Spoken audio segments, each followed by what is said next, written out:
السلام كم تخونو كبراتنا كبران تخاتلتي تقراي برودكاست سيرفيس نعلة سولوس 24 سنة خلتشن عصرت شوعتنا متمرات استدالو حدشتنا قدسنا حابريتاتاتنو لايك شير سبسكرايب مقبارك تكاتولنا بخبر بمعدام نابزر زراتهم كنسقاقركم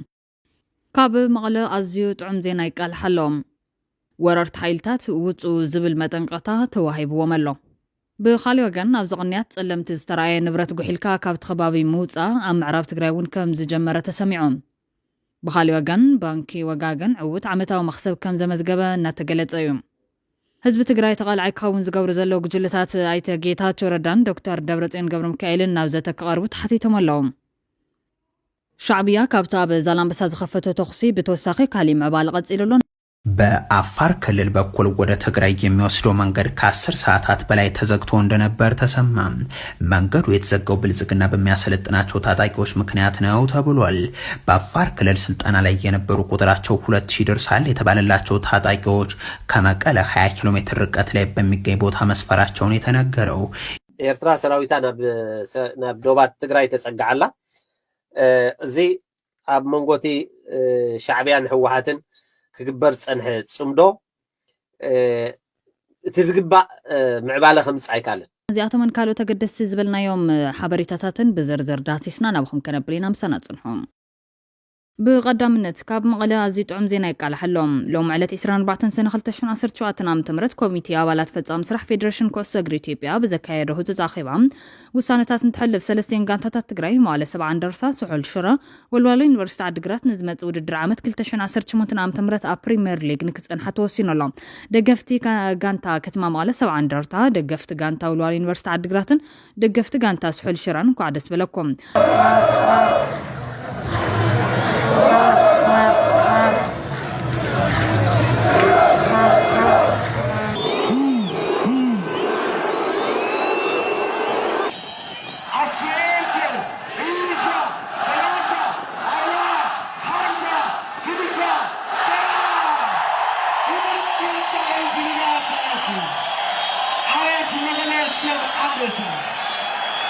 እቶም ክለባት ንባዕሎም ክፍትሹን ክመሓየሹን ግን ሕቶ ብዙሓት ኮይኑሎ ኮሚቴ ፈጻም ስራሕ ፌደሬሽን ኩዕሾ እግሪ ኢትዮጵያ ሎማዓልታ ብዘካየደ ኣኼባ እዩ ኣብ ዝተፈላለዩ ጉዳያት ብምዝታይ ውሳነ ሕሊፉ ዘሎ ብምዃኑ ኣብ ጋንታ ኩዕሾ ሲዳማ ቡና ዝተኣገዱ ተጻወትቲ ኣሰሊፉ ዝሰዓሮ ጽዋዕ ኢትዮጵያ ብፎርፌ ዝተሰዓረ ኮይኑ ትጽዋዕ ንወላይታ ዲቻ ተመላስን ክግበር ከምኡውን ጋንታ ኩዕሾ እግሪ ወላይታ ዲቻ ብጽዋዕ ኮንፌደሬሽን ዘበነ ውድድር 2025-2026 ተሳታፊ ንክኸውን ውሳነ ሕሊፉ ካብዚ ብተወሳኺ መምርሒ ምሕደራ ፋይናንስ ፕሪሚየር ሊግ ኢትዮጵያ ብምትሓስ ዝተወሰነሎም ውሳነ ጋንታ ስፖርት መቻል ጋንታ ስፖርት ሃዋሳ ከተማን ጋንታ ስፖርት ሲዳማ ቡናን ካብ መተሓዳደሪ ደንቢ ፌደሬሽን ኩዕሾ እግሪ ኢትዮጵያ ወጻኢ እቲ ጉዳይ ናብ ስሩዕ ቤት ፍርዲ ብምውሳድ ክስ ብምስራትን እቲ ውሳነ ብምእጋድን ዝተነበረሎም ተጻወትቲ ኣብ ሰለስቴን ጋንታታት ተሰሊፎም ክጻወቱ ምግባሩ ብምግምጋም ውሳነ ሂቡ በዚ ድማ ሰለስቴን ጋንታታት ውሳነ ኣካላት ፍትሒ ብህፁፅ ተግባራዊ ክገብሩን ክስለፉ ዘይግባኦም ዝተኣገዱ ተጻወትቲ ተቂመን ዝተጻወቶም ጸወታታት ኩሎም ብፎርፌን ክሰዓራን ዝተነበረ ናይ ገንዘብ ቅጽዓት ብምኽፋል ሪፖርትን كجبران وسينولا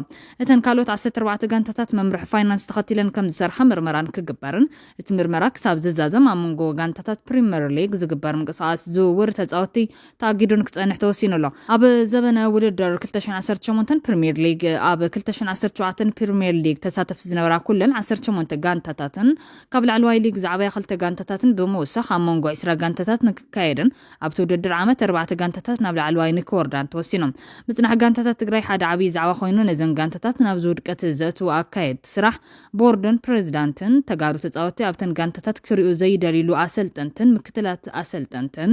ዓመት ሙሉ ንዝተጻወተ ኮኸብ መቆጸር መቐለ 70 ደርታ ያሬድ ብደረጃት ሊግ ትሑት ማያ ከፊሉ ኣብ ተቐያር ወንበር ኮፍ ንዝብል 280,000 ብር ዝኸፍል መሪሕነት ብቁማር ቀዲሞም ብምስምዕማዕ ጸወታ ዝቀይሩ ኣመራርሓ ኮነ ተጻወቲ ነተን ጋንታ መከብ ቅርሺ ውልቆም ዝገበሩ ለያቡ ሰሪቆምን ጉሒሎምን ጋንታታት ሒዞም ዝወደቁን ዝፈረሱን ኣመራርሓ ደደቢት ዘፍረሰ ውልቀሰብ ወልዋሎ ንክድገም ዕድል ዝሃበ መሪሕነት ዩኒቨርሲቲ ዓዲግራት ክቕጽሉ ድዮም ዝብል ሕቶ ግን ናይ ብዙሓት ኣፍቀርቲ ስፖርት ኮይኑሎ ነዚኦም በቲ ቆፂሩ ዝሃቦም ልክዕ ቆፂሩ ዘይቕበል ላዕለዋይ መሪሕነት መንግስቲ መዳበ በጀት ማዘጋጀት ሓታት ምዃኑ እውን ተገሊጹሎም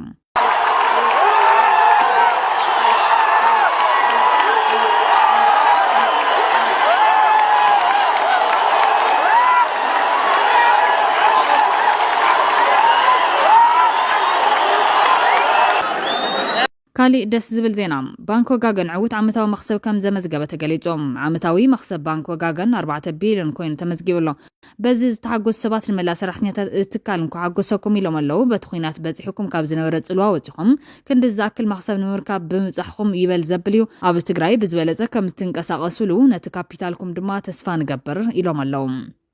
بخالي حبريتا بزغنيات صلمت السراي نبرت غحيلكا كاب تخبابي ناي موصا تكبار معرب تግራይ ون كم جمرت سمعهم اب صلمتي فيدرال بوليس بعلت 21 سنه 2017 عام تمرت ساعه 12 قامشت ابيت مزاججا زنبر حصين مصين حنتي موتور سايكل 16 كمبيوتر ناي منغست زركبو بخلته اف اس ار مخاين صعين كم زوسده كنغار قنيو علت 22 سنه 2017 عام تمرت ون كاب طابيا ماي عيني مفلالي نختما ديما بالعل 18 مكينه قراص مراص حصين وي دما قرالي صعينن نانفته محركه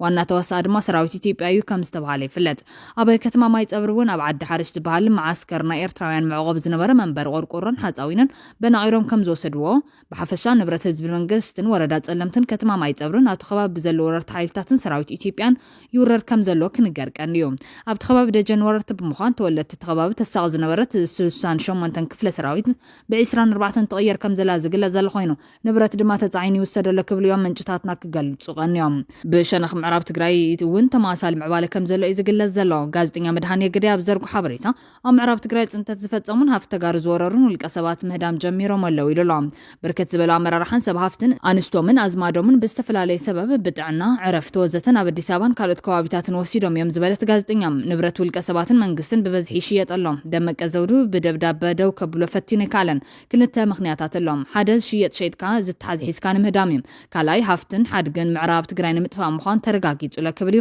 ሓቢሩ ዘሎ ብኻሊ ዜና ኣብ ምዕራብ ከተማ ንጉስን ዳንሻን ናብ ሰልፍን ክወጽእ ተኸታታሊ ክልተ መዓልታት ተሓቲቶም ህዝቢ ኣቕቢጽዎም ኣሎ በዚ ምኽንያት ሰልፊ ጆኖሳይደራት ከይተሳለጠ ተሪፉሎ ክብል ውን ጋዜጠኛ ሓቢሩ ኣሎ ናብ ካሊ ሓበሬታት ተሰጋጊርና እዚ ከምዚሉን ከሎ በወገን ትግራይ ወረርቲ ሓይልታት ውጽእ ዝብል መጠንቀቕታት ወሃይብዎም ኣሎ ኪዳን ተጋሩን ብሄራዊ ድሕነት ኣብ ዘውጽኦ መግለጺ መረበትናን መንነትናን ኣይንዋግን ክብል ኣጠንቂቑሎ መበቆላ መረበት ተጋሩ ዝኾነ ምዕራብ ትግራይ ድሕሪ ኩናት ጽንተት ብሓይልታት ኣምሓራ ተወሪሩ ከም ዘሎ ዝገለጸት መግለጺ መሬት ትግራይ ጎቢጡ ዝሓዘ ኣምሓራ ክልል ከም መንግስትን ኣብ ዞባ ምዕራብ ትግራይ መረበትን ንብረትን ተጋሩ ጎቢጡ ሰፊሩ ዘሎ ሕድሕድ ኣምሓራይ ወራር ምዃኑ ኣስሚሩሎ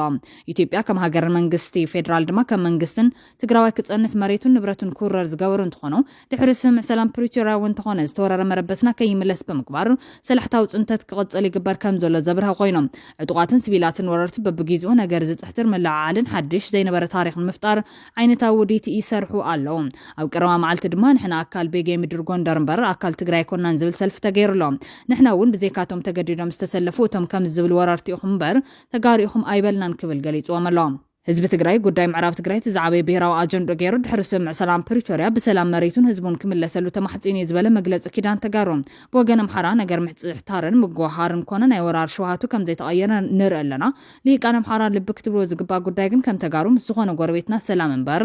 ናብ ትውልዲ ዝሳገር ቅርሕን ትክልዎና ይንደልን ኮይኑ ግና በዋጋ መረበትናን መንነትናን ክኸውን ፍጹም ኣይንፈቅድን ኢሉሎ ስለዝኾነ ምስ ኩሎም ሓይልታት ጽንተት ተሓናገርኩም ካብ ዝገበጥኩምዎ መረበትና ይኹን ዝወረርኩምዎ ንብረት ህዝብና ገዲፍኩም ክትወጹን ንሰላም ቁርባት ክትኮኑ ንጽውዕ ዝበለት መግለጺ መንግስት ፌደራል ወዲት ደወቢሉ በውዕል ፕሪቶሪያ መሰረት ወረርቲ ካብ መረበትና ከውጽን ተመዛበልቲ ክመልስን ከምኡውን ኣብ አዲስ አበባ መንነቶም እናተራእየ ዝእረይ ዘሎ ተጋሩ ጠጠው ከብልን ንጽውዕ ዝብል ጻውዒት ቀሪብሎም ኪዳን ተጋሩን ብሄራዊ ድሕነት ንሻዕብያ ኣብ ዘውጽኦ መግለጺ ውን ኣራዊት ሰራዊት ሻዕብያ መሬትና ምውራሩን ህዝብና ምምዝባሉን ከያክል መጮይትን መቕተልትን ተጋሩን ቀጺሉ ይርከብ እዚ ቀታልን ጸማድን ስርዓት እዚ ነውራም ተግባሩ ጠጠው ከብልን ናብ ወለደታት ዝሰግር ቅርሕንቲ ካብ መፍጣር ክዕገስን ንጽውዕ ክብል ጸዊዕሎ ጉዳይ ተመዛበልቲ ቅድሚ ኩሉ ስራዓቢ ዛዕባት ትግራይ ኮይኑ ትካላት ሰብኣዊ ረድኤት ውን ሓገዛተን ጠጠው ይብላ ስለ ዘለዋ ኩሉ ትግራዋይ ተመዛበልቲ ክምለሱ ሉዓላውነት ክኽበር ብሓደ ጠጠው ክብል ጻውዒት ቀሪቡሎ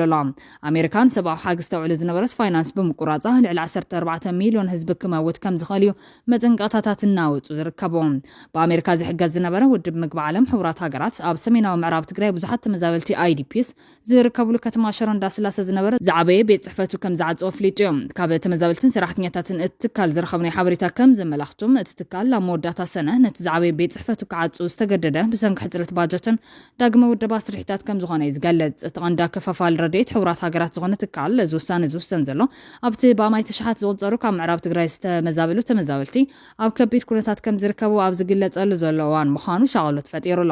ኣብ ዝቐረበ እዋን እቶም ተመዛበልቲ ክረምቲ ቅድሚ ምእታውን ኣብ ዓዶም ክምለሱ ብሰልፍን ዝተፈላለየ መንገድታትን ተቃውሞ ከስምዑ ቀንዮም እዮም። ኣብ ዝሓለፈ ሒደት ኣዋርሕ ኣብቲ ማእኸል ኣስታት 300 ተመዛበልቲ ብጥሜትን ሕማምን ህይወቶም ከም ዝሳኑ ድማ እሙናት ፀብፃባት የመልክቶም። ሓላፊ ቤት ጽሕፈት ከባቢያዊ ቤት ጽሕፈት ውድብ ምግቢ ዓለም ትግራይ ሌቫን ቱቻቶቹዋ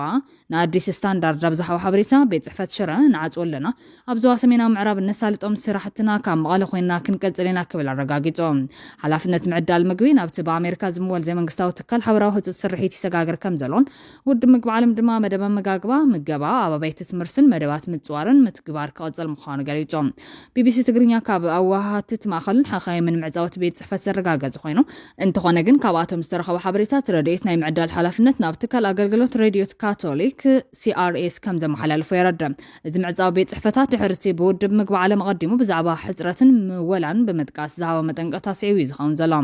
እቲ ትካል ኣብ ሚያዝያ ዘውፅኦ ሓፂር ሃገራዊ ፀብፃብ ዓቐን መቑንን ካብቲ ኣብ ለካቲት ዝነበረ 80 ሚታዊ ናብ 65 ሚታዊ ናይ መደበኛ መቑንን ክመልሶ ከም ዝተገደደ ገሊጹ ኣሎ።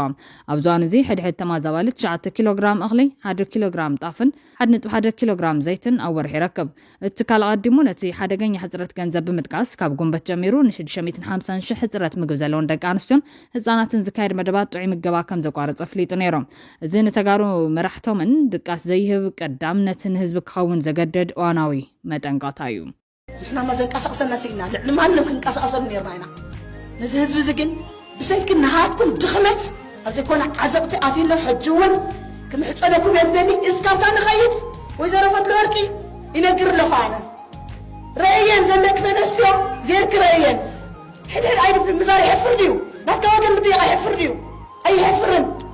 زيرك رأينا شكرنا فلتالنا مكرانا رأيوه قمنا زبان قوز خيطرينا أتم راح تتبعلو يا أخلى الناس العينا حزبنا يا أخلى الناس العينا مهرنا طورنا فين دلل ናብ ካሊ ሓበሬታ ትግራይ ብሮድካስት ተሰጋጊርና ህዝቢ ትግራይ ተቃልዓይ ክኸውን ዝገብር ዘሎ ጉጅለታት ኣይተ ጌታቸው ረዳን ዶክተር ደብረጽዮን ገብረሚካኤልን ናብ ዝተቀርቡ ተሓቲቶም ካብ ስልጣን ምእላይ ኣይተርፎን ዝበሃል ዘሎ ኣብይ ኣሕመድ ድርቅናን ህልኽን መራሕቲ ተጠቂሙ ኣብ መንጎ ተጋሩ ደምነት ከተክል ዝካሎ ጻዕሪ ይገብር ከም ዘሎ ይዝግለጽ ዘሎ። እነዚህ ታጣቂ ኃይሎች ከባለፈው እሁድ ለሰኞ አጥቢያ ሌሊት ጀምሮ ወደ ትግራይ ገብታችሁ ኃላፊነቶችን ተረከቡ የሚል ትዕዛዝ ከብልጽግና መምጣቱን ተከትሎ እነዚሁ ኃይሎች ወደ ትግራይ መንቀሳቀስ ሲጀምሩ መንገዱ መዘጋቱንም ምንጮች ለጣቢያችን ተናግሯል። እነዚህ ታጣቂ ኃይሎች በአፋር ክልል በዞን 2 ኤርቢቲና መጋሌ ላይ ስልጠና ሲወስዱ የነበሩ ናቸው ያሉ ሲሆን በቁጥርም 1800 ይሆናሉ ሲሉ ምንጮቹ ያከላሉ። ታጣቂ ኃይሎቹ በአፋር ክልል ባለው ወቅታዊ ሙቀት ምክንያት ከቦታው እንዲነቃነቁ ተደጋጋሚ ጥያቄዎችን ያቀርቡ ነበር የሚሉት እነዚሁ ምንጮች አሁን ስልጣኑን የወሰደባችሁን የጀነራል ታደሰ ወረደን አስተዳደር የምትረከቡበት ሰዓት ስለሆነም በኦፕሬሽን መቀለ ትገባላችሁ ተብለው እንደተነገራቸውና በዚህ መሰረት እንዲንቀሳቀሱ ተደርገው እንደነበር ያክላሉ። አብይ አህመድ ኣብ ሓፂር ግዜ ክእለ ይዝብል ጀዋር መሐመድ እቲ ካብ ስልጣን ዘለየሉ ምክንያት ድማ 50 ሚታዊ ብሰንኪ ቁጣዊ ድቀት ኢትዮጵያ 30 ሚታዊ ብሰንኪ መልሓሱ 20 ሚታዊ ብምትሕባር ኢትዮጵያውያን ተቃምቲ ምዃኑ ይጠቂሙ ዘሎ ይወርደቀለ ዝበሃል ዘሎ አብይ አህመድ ድማ ልካ ከምቲ ናይ ኣምሓሩን ሕድሕዶም ዘዋድኦም ዘሎ ንተጋሩን ተመሳሳሊ ስልቲ ንሕድሕድና ከዋድእ ዝከኣል ኩሉ ይገብር ከም ዘሎ እዩ ዝተፈላለዩ ምልክታት ዘረዱ ዘሎ። አብይ አህመድ ንኣምሓሩ ብዝተፈላለየ ስያመ መከላከያ ኣድማ በታኝ ምልሻ ወዘተ ምስፋኖ ነንባዕሎም ይዘዋዶም። ኣብ ትግራይ ግን ኣይኸውነን ንሕና ሓቢርና ህዝብና ዓድና ንሕሉን ንሃንጽ እምበር ነንባዕልና ኣይንታኾስን ኢሎም ብዙሓት እናተቃወሙ እዮም። ናይ ኣምሓራ ሕድሕዳዊ ደም ፍሳስ ሎሚ ዝጀመረ ከም ዘይኮነ ሚልኬሳ ዝተባሃለ ተወላዲ ኦሮሞ ኣብ ዝቐረበ እዋን ኣቃሊዕዎ እዮም። እቲ ንዝተፈላለዩ ሚድያታት ቃለ መሕተት ከካይድ ዝቐነየ ቀንዲ መሓዛ ኣብይ ኣሕመድ ዝነበረ ፖለቲከኛ ንድሕሪ ተመሊሱ ብዛዕባ ክሳብ ሕዚ ዝቕፅል ዘሎ ናይ ኣምሓራ ሕድሕዳዊ ግጭት ክገልጽ እንከሎ ከም ዘይብል ናይ ክልል ኣምሓራ ፕሬዚዳንትን ናይ ካቢኔ ኣባላትን ምስተረሸኑ ኣዳነች ኣበቤ ንኦህዴድ ኣኪባቶ ተዛራብቶም ነራ ኮፍ ምስበሉ ሰሚዕኩም ትኾኒኹም ኣምሓሩ መራሕቲ ተወዲኦም ኣለዉ እዚ ንህዝቢ ዕላው ንገብረሉ መንገዲ ከምዚኦም ደቂ ወሎ ቀቲሎም ደቂ ጎንደር ተቐቲሎም ደቂ ጎጃም ድማ ተረቢሖም ኮሚልኩም ኣብ ማሕበራዊ ሚድያ ጽሓፎም ሕዚ ከም ዝበለቶም ይዘረድም እዚ ድማ ፍረ መርገም ኮይኑ ኣምሓሩ ከም ዘይስማዕምዑ ኮይኖም ይዋጉለው ካሊ ውዲት አብይ አሕመድ ንለማ መገርሳ ዝኣሰረሉ እዮም ሓደ ዋን አብይ አሕመድ ንኦህዴድ ኣኼባ ፀዊዖም ኮፍ ምስበሉ ደርዘን መድሓኒት ካብ ጅቦ ብምውፃም ኣብ ጠረጴዛ ሆጨበሎ ቀፂሉ ረአይኒ ሓሚም እየ ዘለኹ በዚኦም እየ ዝነብር ዘለኹ በዚ ምክንያት ስራሕ ስለዝፀዓቐኒ ለማ መገርሳ ናብ ላዕሊ መፅኡ ይሓግዘን ብማል ንለማ ወሲዱ መከላከሊ ሚኒስተር ገይርዎም ኣብኡ ኣሲሩዎ ጥራሕ ዘይኮነስ ክልተ ግዜ ካብ መቕተልቲ ኣምሊጡሉ ሕዚ አብይ አሕመድ ናብ ትግራይ ገፁ ከም ዘምርሕ ዘሎ እዩ ዝተፈላለዩ ምንጭታት ዝገልጹ ዘለዉ አብይ ብሓደ ወገን ከምቲ እስራኤል ኣብ ኢራን ዝፈጸመቶ ኣብ ትግራይ ናይ ምፍጻም ድሌትን ትልምን ከም ዘሎ አብይ አሕመድ ዓሊ ከም ዝገለጸ ይንገረሎ እቲ መጥቃዕቲ ኣብ ልዕሊ ወታደራዊ ኣዘዝትን ፖለቲካዊ መራሕቲ ሕወሓትን ዕላማ ከም ዝገበር ነዚ ተልእኮ ክዕውታይን ዝተባለ ክልተ ድሮናት ኣብ ሰማያት መቐለ ካብ ኣጋምሸት ሰነ 16 ክሳብ ረፋድ 3 ክዝምብያ ክስልላን ከም ዝሓደራ ምንጭታት ይገልጹ እዚ ኣብ ገዞም እናሃለው ንምጥቃዕ ዝተሓሰበ ሕማቅ ወዲት ሰነ 16 ተሓሲቡ ከም ዝነበረ ይኹን እምበር ብምክንያት እስራኤልን ኢራንን እትልሚ ከም ዝተኸለፎም እዮም ሰመዚ ኢትዮጵያ ዝገልጹ በዚ ዝተገረሙ ወገናት ሰበስልጣን ኢትዮጵያ ዝከይ ተግባር ክፍጸም ለይትን ቀትርን ትልመውፅኦም እንትሰርሑ መራሕቲ ትግራይ ከም ቀደሞም ሃሪሶም ደይኾኑ ሰብኩም ኣብሊዕኹም ሕዚ ንባዕልኹም ትብልዑ ሰዓት መፂኩም ኣሎም ምን ተባዕልኹም ዓርዩ ንቑሑ ተበራበሩ ዝብል ጻውዒት ኣቅሪቦም ኣለዉ ካሊ አብይ አሕመድ ተጋሩን ሕድሕዶም ክዋግኡ ዝገብሩ ዘሎ ጻዕሪ ዝምልከት ኢትዮ ፎረም ዘርጊሕዎ ዘሎ ፀብጻብ ኮይኖም እዚ ፀብጻብ ተጋሩን ሕድሕዶም ክዋግኡ ዘይኮነስ ከመይ ነዚ ውዲት የፍሽልዎ ዝብል መፍትሒ ከናድዩ ዘገድድ ሓደገኛ ምዕባለ እዮም እዚ ብኢትዮ ፎረም ተዘርጊሕ ዘሎ ፀብጻብ ትንሳኤ ስርዓት ቃንጪ ሓቂ ዝተባሃለ ውድብ እውን ብመግለፂ መልክዕ ዝዘርግሖ እዮም እቲ ውድብ ሎሚ ኣብ ዘርግሖ መግለፂ ትማል ሓደ ኮይኖም አንጻር ህልውናኦም ልኳሽ ሕሉ ነበሩ ክልተ ደቅኖ ሰራዊት ትግራይ ሕዝን ክልተ በታቲኑ ኣብ መሬት ትግራይ ወጀራት 10 ዓድን ጥፋት ተፋጢጦም ይግነዩ እቲ ህዝቢ ድማ ኣብቲ ቀለብ ዓመቱ ሰሪሑ ለግኔላ ወሳኒት እዋን ዝራ ሰነ ተረጋጊዑ ከይዘረን ከይሰርሕን ምስ ቆልዓን ሰበይቱን እንስሳቱን ታቦታቱን ብክልቲ ወገን ተኸቢቡ መውፅን መተውን ሲኢኑ ኣብ ጭንቅን ራዕድን ተሸቢቡ ይግነ ክብል ይገልጽ ዘሎ እቲ ፖለቲካዊ ውድብ ወሲኾም ህዝብ ወጀራት 10 ዓዲ ይኹን ኩሉ ህዝብ ትግራይ ግን ካብ ልኾነ ይኹን ወታደራዊ ምቅሳስን ኩናትን ናጻ ኮይኑ ምንም ዓይነት ናይ ጥይት ድምጽ ከይሰምዐ ብሰላም ወፊሩ ካቲ ብሰላም ሓሪሱ ኣደፍሪሱ ብሰላም ነጊዱ ክነብር ብሰላም ክለምዕ ካልምዕ ደቁ ካብ ፍልሰትን ስደትን ከድሕኑ ተፈጥሮ ሃፍቱ ከይበርስ ክሕሉ ባህሉን ታሪኹን ከይጠፍእ ተካብሩ ክነብር ብሰላም ኣከባቢኡ በዓሉ ክሕሊ በዓሉ ከመሓድር በአጠቃላሊ ናይ በዓሉ ዕድል በዓሉ ክውስን ለወለዶም ደቁ ብሰላም ኣምህሩ ኣብ ቁም ነገር ከብቅዕ ሓሚሙ ብሰላም ክሕከም ብሰላም መንግስታዊ ግልጋሎት ክግልገል ይልደሊ ናይ ማእኸል ዓውደ ውግእ ናይ መደር በይ ዓረር ናይ መራገፍ ወታደር ናይ ልኾነ ዕጡቕ ድፋዕ ክኾን ኣይደሊ ይብሎም ሳልሳይ ወያነ ትግራይ እውን ኣብ መንጎ ተጋሩ ዝህሉ ፀገም ካብ ብሰላማዊ መንገዲ ወፃኢ ብኻሊ መንገዲ ክፍታሕ ከም ዘይኽእል ብምእማን ሕዚ እውን ደጊሙ ናብ ምርድዳእ ዝወስድ ዘተ ብህፁፅ ክጅመር ፀዊዕሎም መግለፂ ሳልሳይ ወያነ ትግራይና መድረኽ ጎንፅን ግዳይ ሕድሕድ ኩናት ክትከውን ካብ ዝገብር ስሑት መንገዲ ህዝባዊ ህልቂትን ሙሉእ ጥፋትን ብሄርካ ምስዓ ወፃኢ መፍትሒ ክርከቡ ኣይኽእልን ዝበለ ኮይኖም ግዳማውያን ናጽነትና ዝገብርዎ ምንቅስቓሳት ደው ንምባል ይኹን ኣብ ውሽጥና ዘሎ ፖለቲካዊ ብስሩና ንምዕራይ ኣብ ትግራይ ኣብ ጫፍ በፂሑ ዘሎ መንገዲ ሕድሕድካ ምጥፋ ብህፁፅ ጠጠውካ መባል ዝፍልም ኮይኖም ንብሄረ ትግራይ ዝረብሑ ሓሳባትን ሓይልታትን ናብ ጠረጴዛ ብሄራዊ ጉባኤን ክመፁ ይፀዊዕ ዘሎ ድሕሪ ሕዚ ኣብ ትግራይ ዝፍጠር ዝኾነ ኩናት ደቂ ብሄረ ትግራይ ዘቤታዊ ዕዮና ክንወግን ካብ ዘይምኽኣልናን ፖለቲካዊ ድሕረት ዝወለዶን ጥራሕ ስለ ዝኸውን እዚ ተታሒዙ ዘሎ መንገዲ ጥፋት ብጋኑ ጠጠው ናይ ምባል ሓላፍነት ዕዮ ሕድሕድ ደቂ ብሄረ ትግራይ ክብሉ ይጠንቀው ዘሎ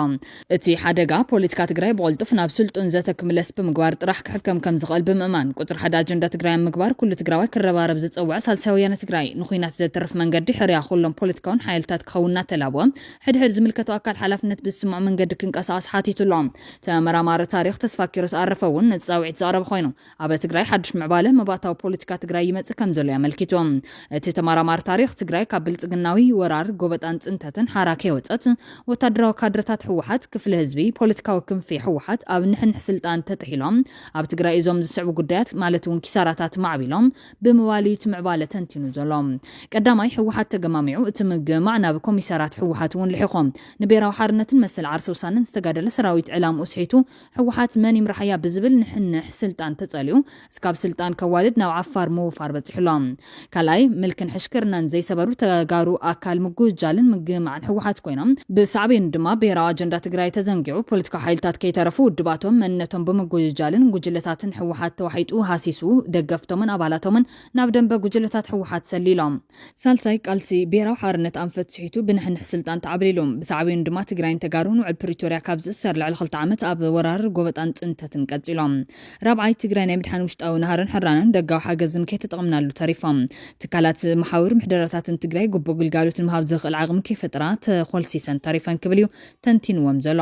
ተስፋ ኪሮስ ኣርፈ ወሲኾም ብመሰረቱ ትግራይ ምስ ብልጽግና ኣብ ኩናት እያ ዘላ ግና ተጻብኦ ዶ ናይ ምባል ውዕሊ ስለ ዝተኣሰረ ውግእ የለን እቲ ቃልሲ ካብ ብረታዊ ናብ ሰላማዊ ፖለቲካውን ዲፕሎማስያውን ቃልሲ ተለዊጡ ዝብል ኮይኑ እቲ ቃልሲ ብሄራዊ ሓርነት ዕላምኡ ኣንጻር ወራር ጎበጣን ጽንተትን ብልጽግና ብምዃኑ ምስ ብልጽግና ተዋሪድካ ምስራሕ ብትርጉሙ ንብልጽግና ኢድካ መሃብዮም ግናቲ ኢድ መሃብ ባዓርሰ ተበግሶ ስለ ዝኾነ ብፍቓድ ዝኾነ ተባሂሉ ክጽዋዕ ይኽእል ምሩኽ ድማ አንጻር ማራኺኡ ክቃለሰ ይኽእልን ንዑይ ድማ ካብ ዕላማ ትግራይ ምስጓም ናብ ዕላማን ትልምን ብልጽግና ናብ ምትግባር ዝተሸገረ ክብል ነቶም ኣብ አዲስ አበባ ሰፊሮም ዘሎ ፖለቲከኛታት ዝገልጾም ብመጻል ድማ ሕወሓት ካብ ምሩኻት ኦህዴድ አንጻር ደርጊ ከም ዝተቃለሰት ብልጽግናውን በጊዱ ፖለቲካዊ ሓይልታት ትግራይ አንጻር ሕወሓት ክስለፉ ይድግፈሎም መድረኸውን ኣብ ሽዋ የዋደሎም ኣሎ እቶም ኣብ ምጉጅጃልን ምግማዕን ሕወሓት ዝጠሓሉ ፖለቲካዊ ውድባትን ነቲ ሽዋ ዝኸደ ክፋል ሕወሓት ስዒቦም ኣብ ሽዋ ዝተዋደደ መድረኽ ይሳተፉሎም እቲ ኣብ ትግራይ ተሳለጥ ዝነበረት መድረኽያ ምስ ፖለቲካዊ ሓይልታት ናብ ሽዋ ተሰዲዳ ዘላ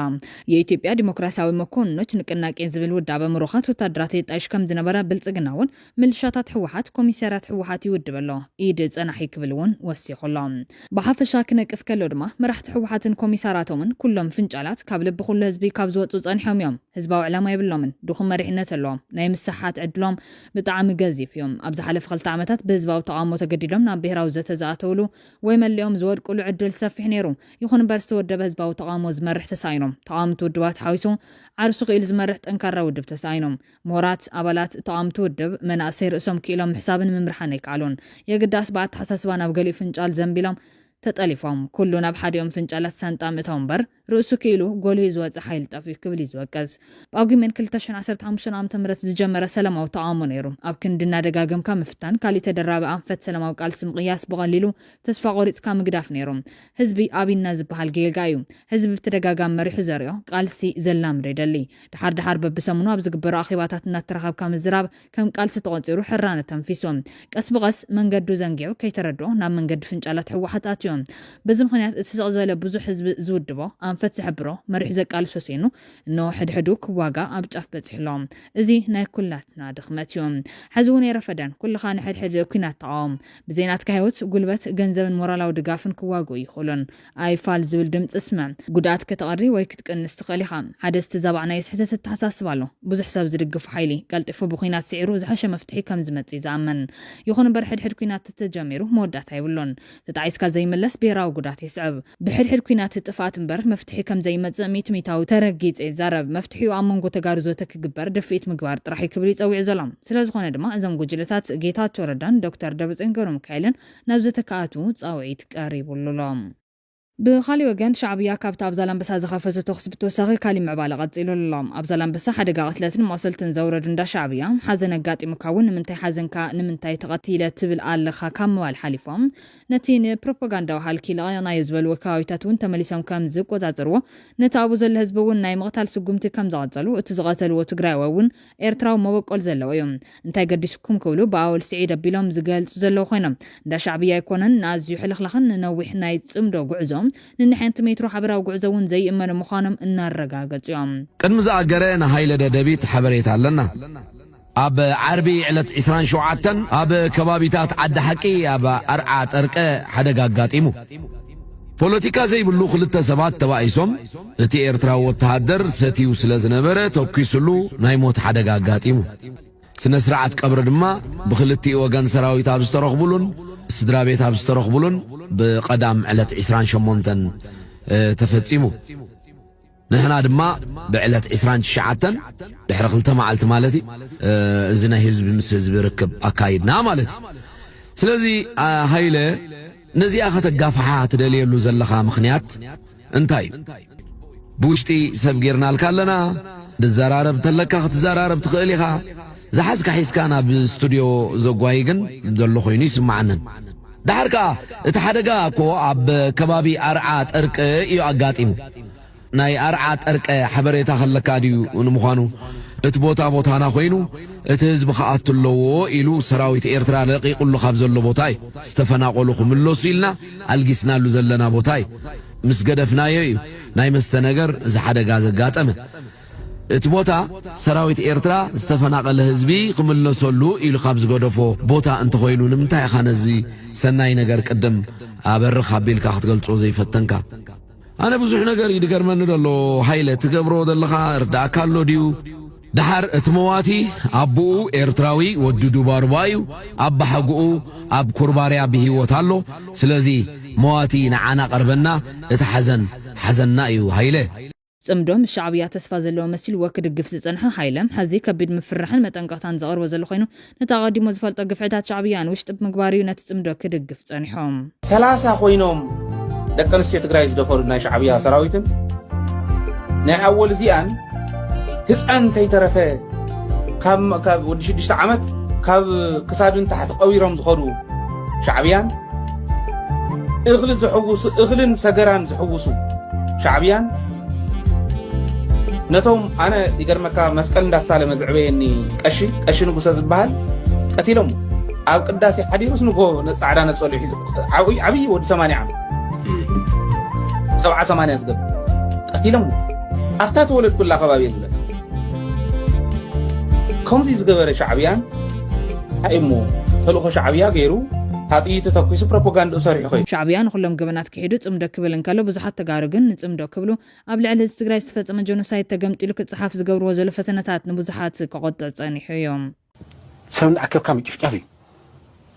ንብረት ምዕናዊ ማኪና ምቅጻሪ ንሶም ከኸም ዓይነት አይወጽሖም ዲዩ ጆኖሳይድ ይልዕሉ ተጋሩ ጆኖሳይድ ኣብ ትግራይ ተገበረን ጆኖሳይድ ኣብ መልሓሶም ከም ዝበቆለ ሳዕሪ ጆኖሳይድ ይብሉና ጆኖሳይድ ኣብ ትግራይ አይተታት ተልዕሎም ኢኻ ንንጽጽር ዝቀርብ ዲዩ ይብእስ መንግስቲ ኤርትራ ኣብ ትግራይ ዝፈጸመ ኣነ የዛምን ዝፈጸመ እሺ መንግስቲ ሕወሓት ይኣምን ዶ ህዝቢ ትግራይ ክንደይ ሰብ ይዝኣምን እንድዒ ኣነ ግን ይኣምን ሻዕብያ የምን ንሕና እዮም ሕወሓትና እዮም ተልኳማ ሻዕብያ እዮም ኣትና ሕና እዮም ሕወሓትና እዮም እንዳም ንበዓል ፍሳየ ዝሓነ በዓል ክስተ ዓክሰ ተልኳስ مسلم تعال أختامن شعبي أيام ما تيمنا لمون حبيب نتفقني فريح فسكي عاوجة ده أنا راشع معك أنت فريح عندي أنت تاي هذا هيدا هذي تجارون ناي أبلع الحزب مستفزم جبنات كهسسون تفتنو مع خنات زين عالم جن سرعات إثيوبيا إيرتران زفتزموهم دسكحك جونوسايد لمون أيرس عوان تجري سلالو تشجر يمسك أيو سوتش የሰሜን ዕዝ ጥቃት በሚመለከት ምንም አያነሱ ሰሜን ዕዝ እንኳን ተጠቀም ተዋረደ ሴቶች እኮ አሁን በወንድ የተደፈሩት የኛ ወታደሮች ግን በሳንጃ ተደፍረዋል The Guardian today, very haunting photo report, looks at horrific sexual violence inflicted against Tigray women in Ethiopia. Yeah, this photo report is by a Uruguayan filmmaker called Jimena Borrasas, and she specializes in... ማህፀን ጽንዓት ክቡር ማህፀን ተጋሩ አዴታት ይውከል The Guardian ሂዝዎ ዝወጽ ሓበሬታ ተጋሩ ደቂ ኣንስትዮ ይትረፍ ክትሪኦ ክትሰምዖ ዘደንግጽ ግፍዕን በደልን ከም ዝገጠመን ኣመልኪቱሎም እዛ ምስሊ ንሪኦ ዘለና ወረቐት ሰራዊት ሻዕብያ መነወሪ ጽሑፍ ጽሒፎም ናብ ማህፀን ትግራዊት ኣዶ ጽንዓት ማለት እውን ሽማ ዝተቐየረ ዘተዎ እዩ ጽንዓት ሓንቲ ካብተን ኣነዋሪ ጾታዊ ጥቃዓት ዝበጽሐን ብ10 ተሽሓት ዝቑፀራ ደቂ ኣንስትዮ ትግራይ ሓንቲ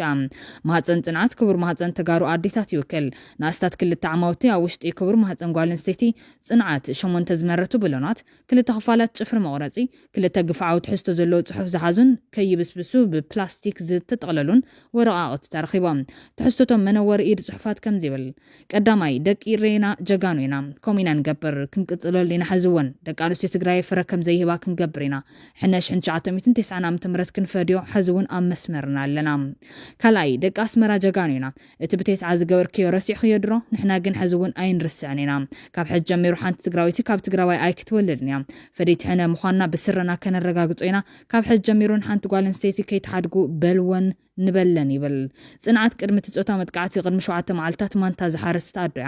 ኣብ ምብራቃዊ ትግራይ ከተማ ዛላንበሳ ትነብር ነይራ ናት ጽንተት ትግራይ ምስተወልዕና ኣብታ ከተማ ዝኣተው ወረርቲ ሓይልታት ፈለማን ኣብ ገዛ ኣምሳኣተው በዓል ቤታዊ ከም ዘሎ እናደፍኡ ከም ዝጠየቅዋ ትዛረብ በዝና ደም ክሳብ ዝወፅር ርእሳ ብእግሮም ወቂዖም ከም ዘውዳዋን እናተባረዩ ከም ዝዓምጽዋን ትገልጽ ኣብቲ ከባቢ ሕክምናዊ ግልጋሎታት ስለ ዘይነበረ ብዙሕ ስቃይን መከራን እናሕለፈት ብሓገዝ ወላዲት ኣድያ ካብ ሞት ታሪፋ ዝተፈጸመ በደላትና ዘከረት እና ሻዓር ሰቅትለት ክትፈጽም ከም እትሓስቡን ትገልጽ ይኹን እምበር ኣብ ልዕሊያን ካልኦት ኣሓታን ዝተፈጸመ ግፍዒ ፍትሒ ክረጋገጽ ትምሕጸነላ መራሕቲ ፖለቲካ ትግራይ ነዚ ኣረሳሲዖም ኣብ ጋር ገበነኛታት መራሕቲ ኢትዮጵያን ኤርትራን ምዕግርጋር ዝተረፎም እዮም ዝመስሎም ካሳ ሃይለማርያም ግን ዝፈጺሙ ክኸውን ከም ዘይብሉ ይዝቃም ካሳ ሃይለማርያም ኣብ ዘርግሖ ጽሑፍ ቅድሚ 4 ዓመታት ከም ዝሰሙን እቲ ድሞ ዓወት ሰራዊት ትግራይ ንከተማ መቐለ ምቁፅጻር ጥራሕ ኣይነበረን ቃልሲ ፓብሊክ ዲፕሎማሲ ዲያስፖራ ትግራይ ፍረፍሪው ማሕበራት መንግስቲ ኣሜሪካ ቃል በቃል ኣብ ትግራይ ጆኖሳይድ ከም ዝተፈጸመ ዝመስከሩሉን ዝዝትሉን እዋን ነይሩ ንዚ ዕላው ንምጓር ድማ ኣብ ቤት ጽሕፈት ጉዳያት ወጻኢ ኣብ ሴክሬታሪ ፕሊንከን ሰነድ ጆኖሳይድ ትግራይ ዝተዳለወሉ ሰሙን ነይሮም ሰራዊት ትግራይ መቐለ ምስ ተቋፀረ ብጽባሒቱ ኮሚቴ ጉዳያት ወጻኢ ኮንግረስ ኣሜሪካ ነተወከልቲ ሴክሬታሪ ጉዳያት ወጻኢ ኣሜሪካ ንዩኤስኤድ ነቕሪቡ ብፍሉይ ኣብ ጉዳይ ትግራይ ዘተየሉ ክፋል ዘተ ኣብዚ ኣተሓይዘ የለኹም ሪፐብሊካን ኮንግረስማን ማይክል ማኮል ኣብ ትግራይ ዝተፈጸመ ጆኖሳይድ ከም ዝኾነ ብግልጽ ዝሓበሩሉ እዮም